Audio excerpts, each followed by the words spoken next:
A mulher é sempre uma força muito importante nas lutas do PT. Seja em governos, no parlamento, nos movimentos sociais ou na linha de frente de programas como o Bolsa Família, o Minha Casa Minha Vida, o ProUni. Precisamos que as mulheres participem ainda mais da política. É assim que faremos um Brasil mais justo e acolhedor. Vem com a gente, vamos juntas reconstruir o Brasil.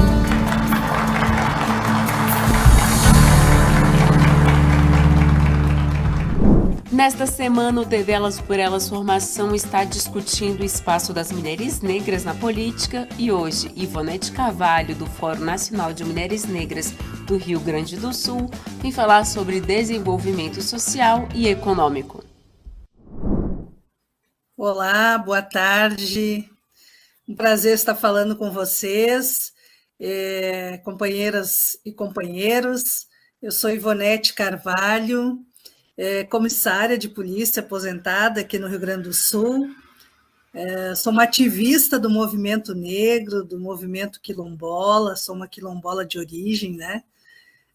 Venho de uma comunidade aqui no Rio Grande do Sul, no interior do Rio Grande do Sul, chamado Quilombo Vó Firmina e Maria Eulina, do qual muito me honra, né, ter essa origem de uma comunidade quilombola, neta de parteira, benzedeira, e estou muito honrada de estar aqui com vocês hoje para falar um pouco sobre economia e desenvolvimento social dentro de um universo das mulheres negras, né, e da população negra de uma forma geral, né, porque falar de mulher negra é falar das mulheres negras, é falar de 53% da nossa população brasileira, né, e então quero dialogar com vocês nessa tarde e fazer uma reflexão, na verdade, sobre a conjuntura que nós estamos vivendo, né, no nosso país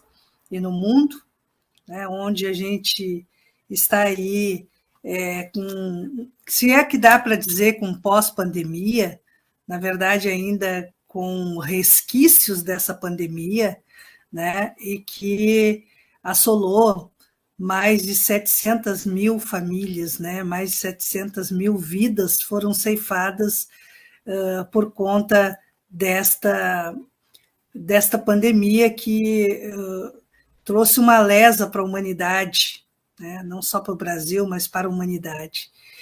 E lamentavelmente, por conta de uma gestão descompromissada, né, com os valores humanos, né, daquilo que é mais primordial para todos nós, que é o direito à vida, né, uma gestão de um governo que, desde o seu primeiro dia de governo, teve um descaso total com a nossa população, com o povo brasileiro, e esse povo brasileiro que está majoritariamente em situação de vulnerabilidade é que tem pagado a conta, né?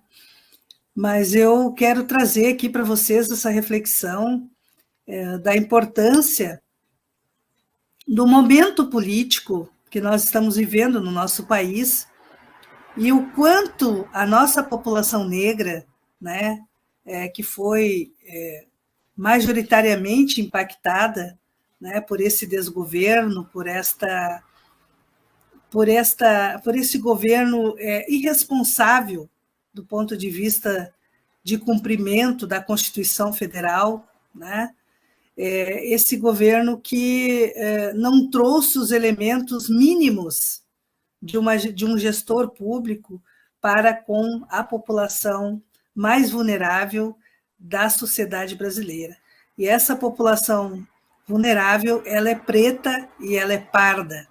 Ela está ou nas periferias dos grandes centros, nas áreas periféricas, ou ela está nos quilombos, nos territórios rurais, né, distantes, no difícil acesso e, portanto, desprovidos das políticas públicas ou então com dificuldade de acesso a essas políticas que precisam chegar até as nossas comunidades.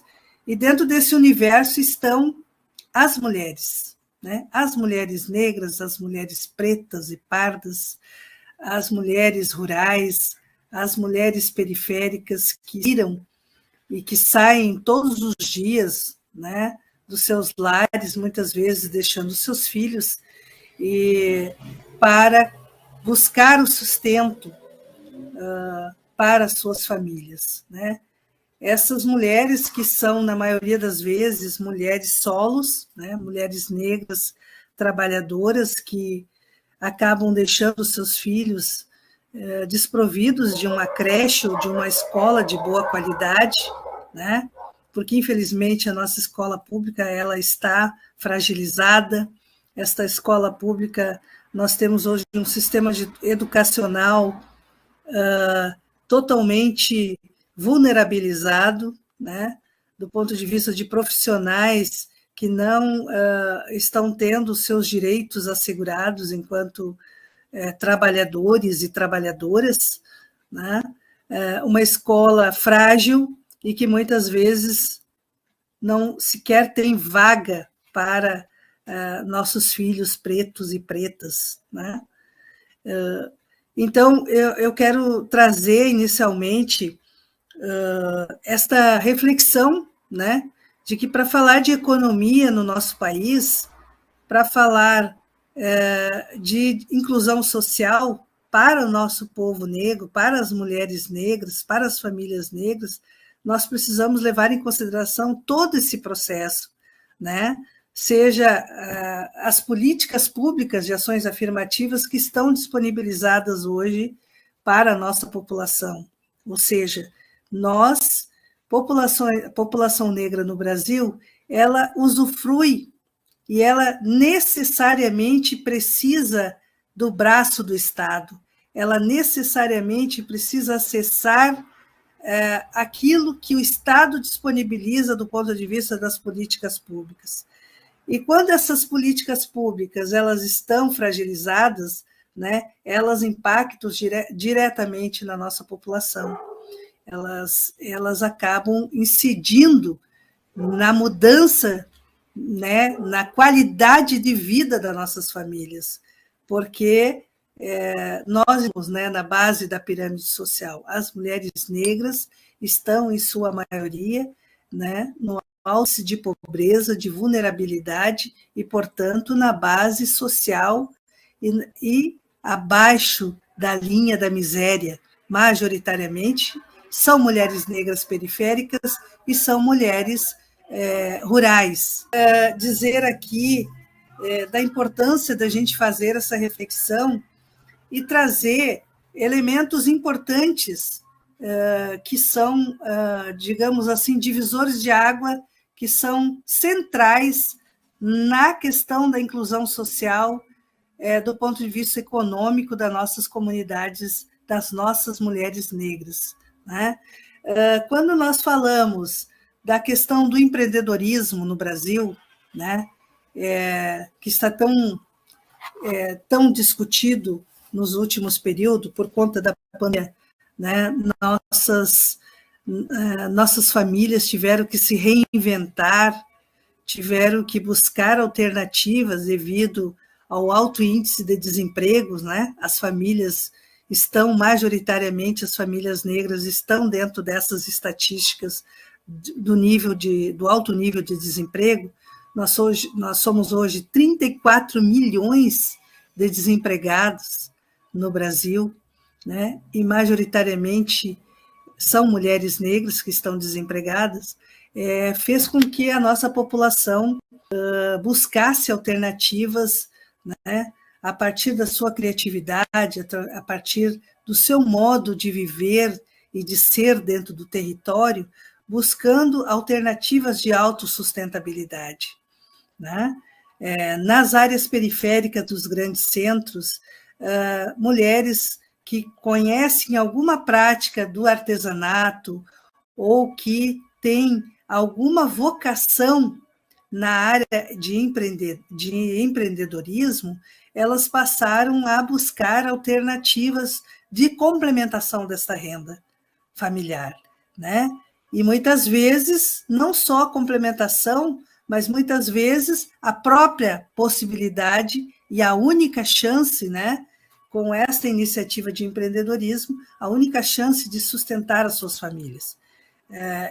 Majoritariamente, isso tem ocorrido no nosso país cada vez mais, né? Então, com esse momento de crise que nós vivemos, econômica e política no Brasil, esse impacto maior está se dando nesse segmento, que são as mulheres negras, né? Que são as mulheres indígenas, que são as mulheres trabalhadoras domésticas, mulheres mães solos, mulheres que estão resistindo, né? E buscando alternativas de sobrevivência e de manter aquilo que é básico para seus filhos e para suas famílias, né? E buscando e dialogando nesse sentido da gente entender esse momento conjuntural político, né, no nosso país, onde a gente verifica cada dia, né, a dificuldade desde o acesso ao transporte público, devido aos altos preços, né, a locomoção devido aos altos preços da gasolina, os preços dos alimentos alarmantemente caríssimos, né? Nós temos aí um aumento praticamente, tem alguns itens, né, em que inclui a cesta básica, que tiveram um aumento de 30%, 40%, né? Então, esse impacto todo no preço dos alimentos está influenciando diretamente a nossa população negra e as mulheres negras em especial. Aquelas mulheres que estão na área rural, né, que nós temos hoje no Brasil um grande contingente de população negra na área rural, elas estão se voltando para alternativas daquilo que sempre fizeram, né? Das estratégias de resistência que sempre tiveram, que através de iniciativas da agricultura familiar, buscar o plantio, né, de pequenas hortas, de hortas comunitárias dentro dos territórios, seja eles territórios quilombolas ou pequenas áreas rurais, buscando alternativas de sustentabilidade, né? E aí é muito importante discutir, dentro dessas alternativas de sustentabilidade, né, o papel que o governo, né, exerce na ausência de políticas voltadas para o empreendedorismo, voltadas para o desenvolvimento sustentável das famílias, né? Nós vivemos um momento de sucateamento de todas as políticas públicas que foram direcionadas historicamente, tanto no governo Lula como no governo Dilma, né? Tivemos inúmeras iniciativas, tanto de incentivo à assistência técnica, ao plantio, à compra de sementes, ao acesso a equipamentos, pequenos equipamentos agrícolas, e crédito, né? O acesso ao crédito. Então, inúmeras iniciativas que foram construídas e articuladas e implementadas no governo Lula e no governo Dilma, nós vivemos agora esse retrocesso nos últimos 4 anos, né? Esse retrocesso de negação e sucateamento de todas essas estruturas, de todos esses programas que foram ofertados para a população mais vulnerável, né, que são, na sua maioria, pretos e pardos no nosso país. Então, é chegada a hora de uma grande reflexão, né, companheiras e companheiros, do momento político que nós vivemos e da necessidade de nos articularmos para mudar esta realidade. E nós temos essa possibilidade, né? Nós passamos por um momento histórico, talvez nunca antes na história do Brasil, né? De ataques as populações mais vulneráveis e a população em geral. Momento de muita violência, né? Nós vivemos momentos de, estatisticamente, o maior índice de feminicídio tem ocorrido no nosso país, e esse número de feminicídio ele atinge majoritariamente as mulheres negras, e nós precisamos dar um basta para isso, nós precisamos mudar essa realidade do nosso país e fazer com que possamos voltar a ter paz, né? Ter resgatado os programas que foram fundamentais para tirar a nossa população da vulnerabilidade, da extrema pobreza, né? Fazia muito tempo que tínhamos fome no nosso país, aos patamares que nós estamos tendo, né? E isso tudo se dá a esta política, essa política eurocêntrica que só beneficia os privilegiados, os amigos do rei, né? De quem está na gestão pública, e deixando de lado, totalmente vulnerabilizada, essa massa da população, e que são as mulheres negras, que são a população negra, os quilombolas, os povos de terreiros, né? Povos e comunidades tradicionais, são os que estão sendo mais impactados por este processo de negação, né? Que nós estamos sofrendo no nosso país, de negação da identidade das pessoas, de falta de respeito por parte do gestor público a nível federal e dos estados, né, dos seus aliados, porque existe um projeto em curso no nosso país, um projeto neoliberal que exclui os diferentes e que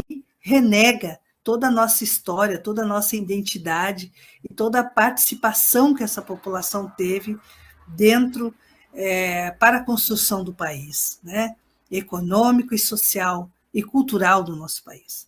Então, a população negra, em especial as mulheres negras, elas deram uma grande contribuição para que, se o nosso país hoje seja um país rico, né, mas um dos países mais desiguais do mundo, né, a diferença enorme, há uma lacuna enorme entre aquele que possui maior concentração de renda e aquele que praticamente não possui uma renda inexistente, né? E aí, dentro desse cenário, é muito importante trazer algumas iniciativas que ocorreram no governo Lula e no governo Dilma e que puderam potencializar e alavancar essa parcela da população, né, que estava em alto índice de vulnerabilidade, como os programas, né, na área rural, como já citei aqui, projetos de desenvolvimento rural, de acesso a crédito, de uma política de assistência técnica, de incentivo à economia criativa, de apoio ao empreendedorismo. Tudo isso movimentou do ponto de vista econômico e garantiu uma elevação, né, dessa parcela da população que estava vulnerabilizada e invisibilizada, né? Seja lá no Complexo do Alemão, por exemplo, projetos de políticas de ações afirmativas possibilitaram que mulheres empreendedoras daquela região pudessem ter apoio, né, para os seus projetos e alavancar suas marcas, seja na costura, né, na área de confecção, na área de moda, seja na área do artesanato e outras iniciativas, outras pequenas iniciativas em todo o Brasil, né? Houve toda uma alavancagem, digamos assim, de possibilidades de abertura de portas e possibilidades de mudança de realidade, mudança das suas vidas, né? De melhoria da qualidade das suas vidas, do ponto de vista econômico. O que não ocorre hoje, né? Então, nós precisamos, sim, refletir para fazer essas transformações e poder voltar, né, retomar o curso do nosso país, o curso para o desenvolvimento. Também quero registrar aqui uma iniciativa que, ao meu ver, ela é extremamente importante, foi extremamente importante quando implementada ainda no governo Lula, né, que foi a instituição de uma ação que alavancou muito a economia criativa dentro dos territórios tradicionais quilombolas, né, que foi o selo Quilombos do Brasil.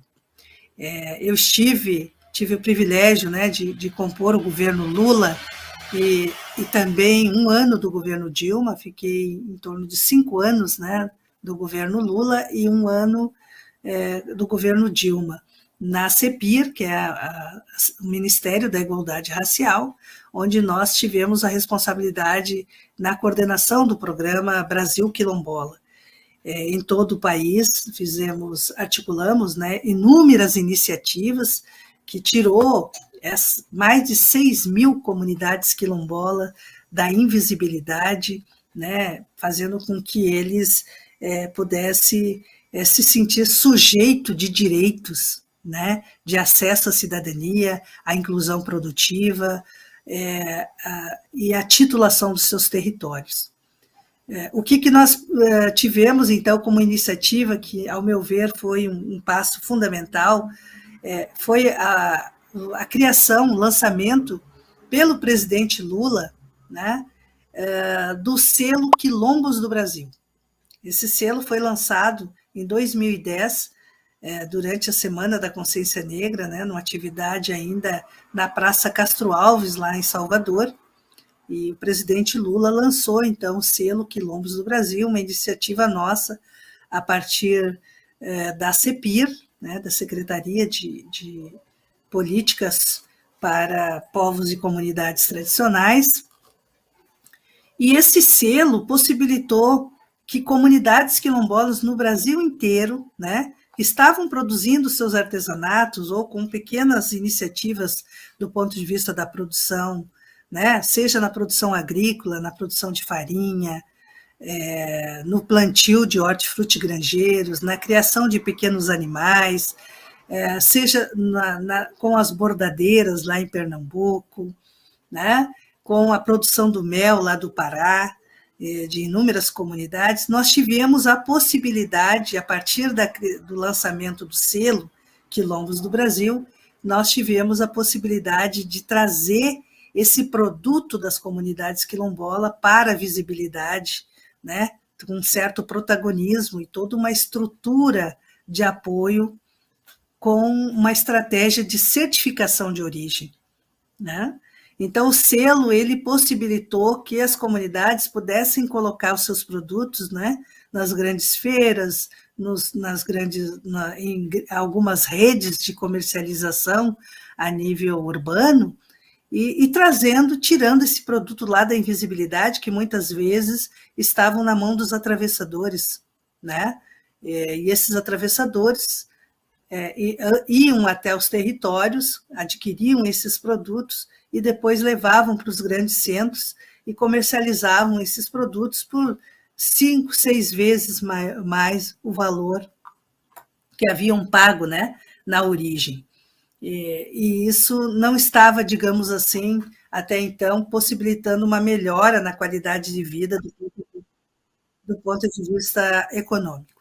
Bom, então, para a gente ir finalizando, quero trazer, né, a importância da retomada, né, dessa política, de um projeto democrático e popular para o nosso país, né, uma política de esquerda voltada para o direito à vida da nossa população e a garantia dos direitos da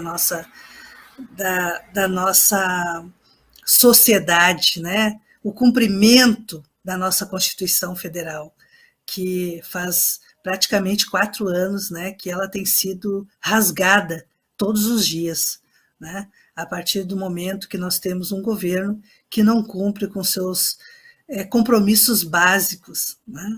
Então, isso impacta, sim, na vida das pessoas, não só na vida social, cultural das pessoas, mas impacta na vida econômica também, né? Na saúde mental da nossa população. Então, falar de economia e desenvolvimento social também significa dizer que para que a população esteja bem, que as nossas mulheres negras e a nossa população de forma geral, né, estejamos bem, nós temos que ter minimamente nossos direitos respeitados.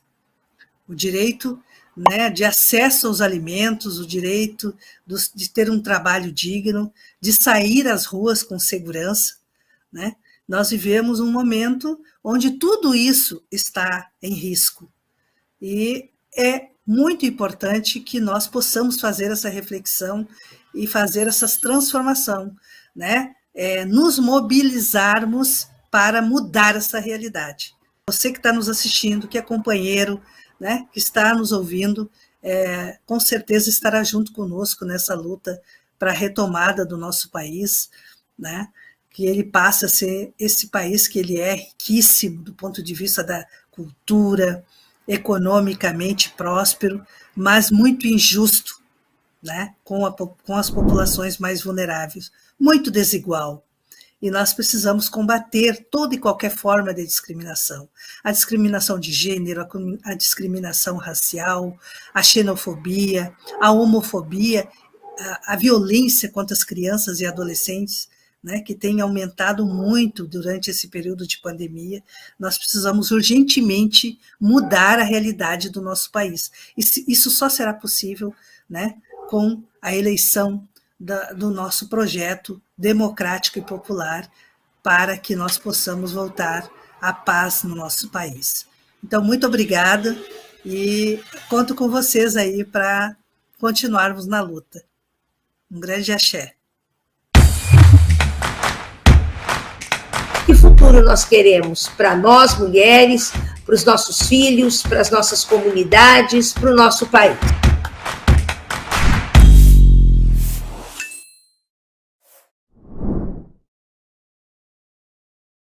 Eu agora vou trabalhar com vocês a questão da autonomia econômica. Baseado na insígnia para trabalho igual, salário igual. Aqui vocês já veem a dimensão da disparidade, a dimensão da desigualdade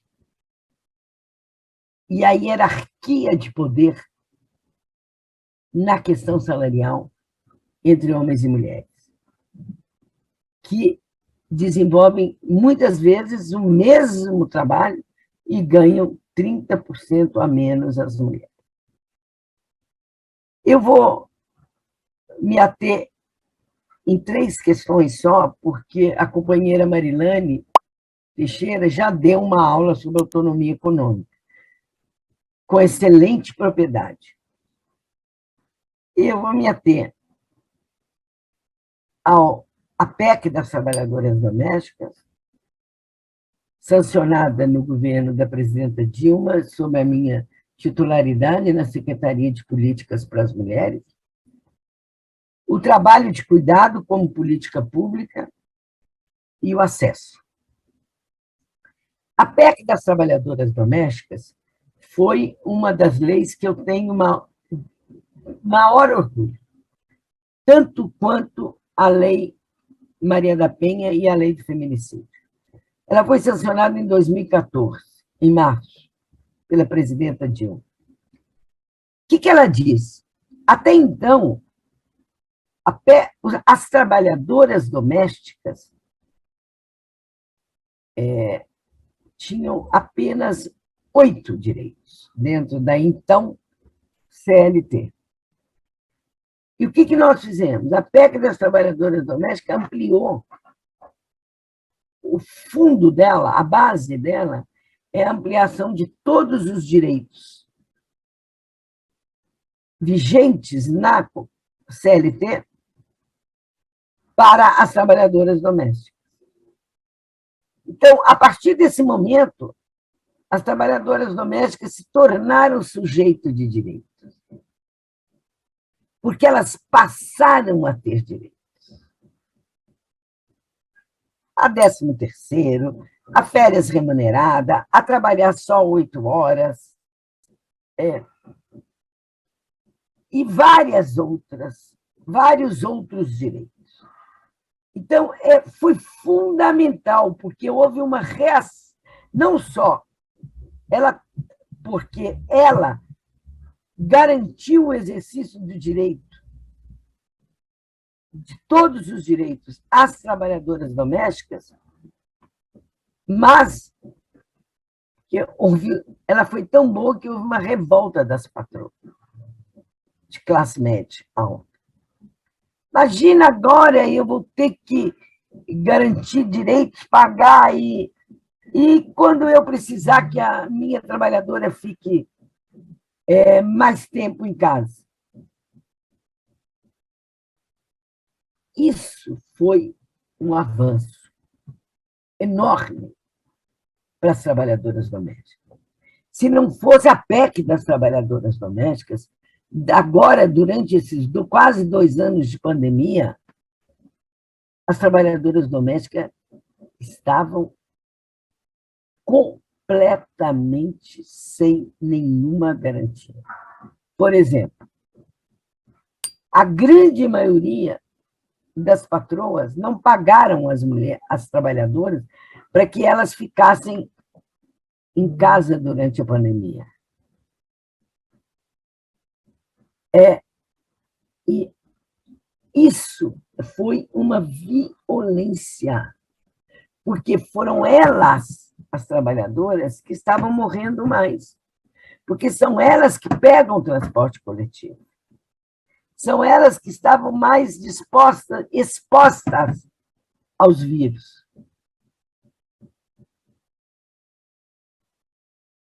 Então, a PEC das trabalhadoras domésticas foi realmente um avanço